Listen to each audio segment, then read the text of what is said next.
मशरिक़ वस्ता में मुश्किल हालात के बीच ईरान पूरी तरह से तैयार है। देखिए, ईरान की तरफ से सिर्फ दावा ही नहीं किया जा रहा है, बल्कि ईरान ने पहले से ही तमाम तैयारियां मुकम्मल कर ली हैं।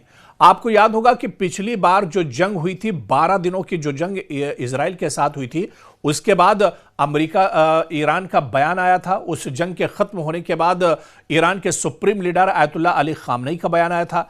ईरान के जो फॉरेन मिनिस्टर था उनका भी बयान आया था, आर्मी चीफ का भी बयान आया था, और उन सभी ने कहा था कि अब ईरान किसी भी जंग के लिए दरअसल मजबूती के साथ तैयार है।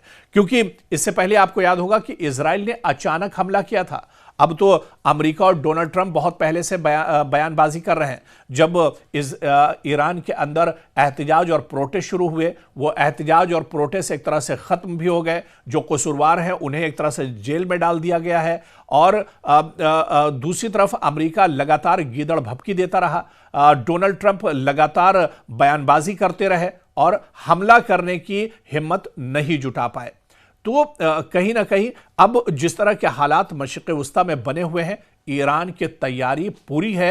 ईरान पूरा होमवर्क कर चुका है और ईरान पहले इशारा भी दे चुका है। ईरान के supreme leader Ayatollah Ali Khamenei के हुक्म पर ईरान की जो आर्मी चीफ है, उन्होंने बाकायदा ये बताया था कि अगर दुश्मन अटैक करता है, अमेरिका की तरफ से कोई हमला किया जाता है, कोई एक्शन होता है, तो मशरिक़ वस्ता में जितने भी अमेरिका के एयरबेस हैं, 8 से 9 बड़े एयरबेस अमेरिका के अलग अलग मुस्लिम ममालिक में जो बने हुए हैं, जो मुस्लिम ममालिक को डराकर अमेरिका ने दरअसल अपनी दादागिरी पर ये पूरे एयरबेस बनाए हुए हैं।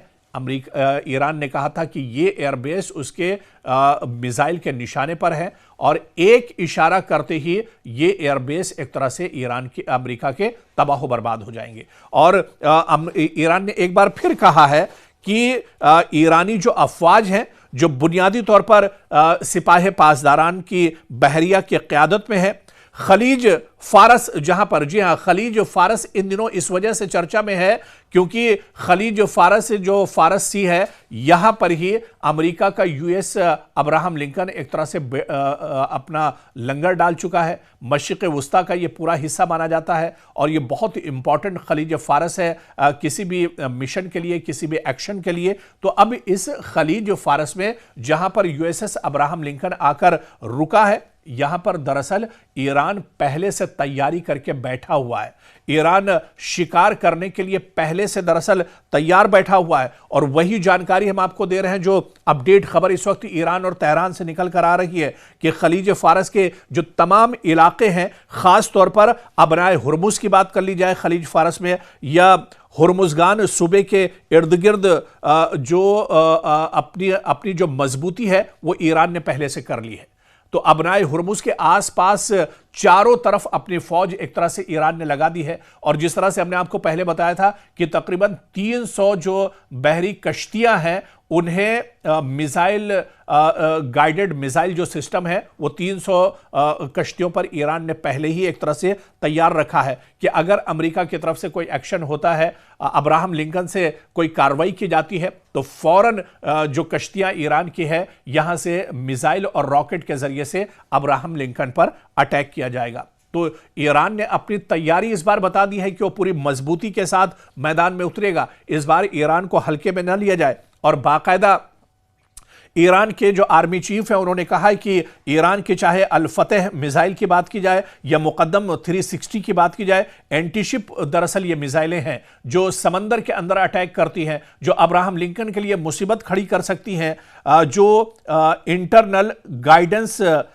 सेक्टर से लैस हैं, और Abu Mahdi antiship cruise missile, दरअसल ये सब ईरान की बहुत अहम क्रूज मिसाइल हैं जिनके हम नाम ले रहे हैं। चाहे अल फतेह मिसाइल की बात करें, मुकद्दम 360 मिसाइल की बात करें, या इसी तरह से एक और बहुत इंपॉर्टेंट जो मिसाइल है, बहुत खतरनाक missile, Abu Mahdi antiship cruise missile, जो 1000 किलोमीटर से ज्यादा रेंज में दरअसल तैनात की जाती है और 1000 किलोमीटर तक अपने दुश्मन को टारगेट कर सकती, निशाना लगा सकती है। तो बहरे हुर्मुज से खलीज फारस में आप देखिए कि दूरी ज्यादा नहीं है, और इसी वजह से अबू मेहदी जो मिसाइल है, इसे एक तरह से तैनात किया गया है, और ईरान पूरी तैयारी पहले से कर चुका है। जो उसके हाइपरसोनिक मिसाइल हैं, जो क्रूज मिसाइल हैं, जो एंटी शिप वॉर वाली जो मिसाइल हैं, उन सब को ईरान ने एक तरह से अलर्ट पर रखा है। सिर्फ और सिर्फ इशारे की देरी है और ईरान के सुप्रीम लीडर अगर एक इशारा करेंगे तो खलीज फारस में एक तरह से तूफान खड़ा हो सकता है। जिस तरह से तेहरान के अंदर जो पोस्टर लगाए गए हैं, तेहरान के अंदर जो एक मैसेज देने की अमेरिका को कोशिश की गई है, दुश्मन को जिस तरह से यह बताया गया है कि अगर दुश्मन कोई नापाक हरकत करता है तो खलीज फारस में सिर्फ और सिर्फ खून की नदियां बहती हुई नजर आएंगी। और जिस तरह से ईरान की तरफ से यह मैसेज दिया गया है कि जहन्नम में आपका वेलकम है, आपका खुशामदीद है, तो ऐसे में दुश्मन के हर तोड़ के लिए, दुश्मन के हर जवाब के लिए ईरान एक तरह से पूरी तरह से तैयार है। तो मशरिक़ वस्ता में कशीदगी जरूर बढ़ रही है, लेकिन इस पूरी कशीदगी पर ईरान की दरअसल नजर बनी हुई है। ईरान लगातार हालात पर नजर बनाए हुए है और ईंट का जवाब पत्थर से देने के लिए ईरान पूरी तरह से तैयार है। इसी वजह से जो मिसाइल सिस्टम है उसे ईरान के अंदर एक्टिव कर दिया गया है। इसके अलावा जो ड्रोन सिस्टम है उसे भी एक्टिव कर दिया गया है। समंदर से लेकर आसमान तक लड़ाई करने के लिए ईरान पूरी तरह से तैयार है। पासदाराने इनकलाब को एक्टिव रखा गया है। जो फौजी मशक़ें भी ईरान के अंदर पहले से ही चल रही हैं। तो जिस तरह से पहले अचानक हमला इजराइल ने किया था और ईरान का उसमें जानी और माली नुकसान हुआ था, उस नुकसान से बचने के लिए इस बार ईरान पहले से अलर्ट है और ईरान पूरी मजबूती के साथ मैदान में पहले से ही जमा हुआ है।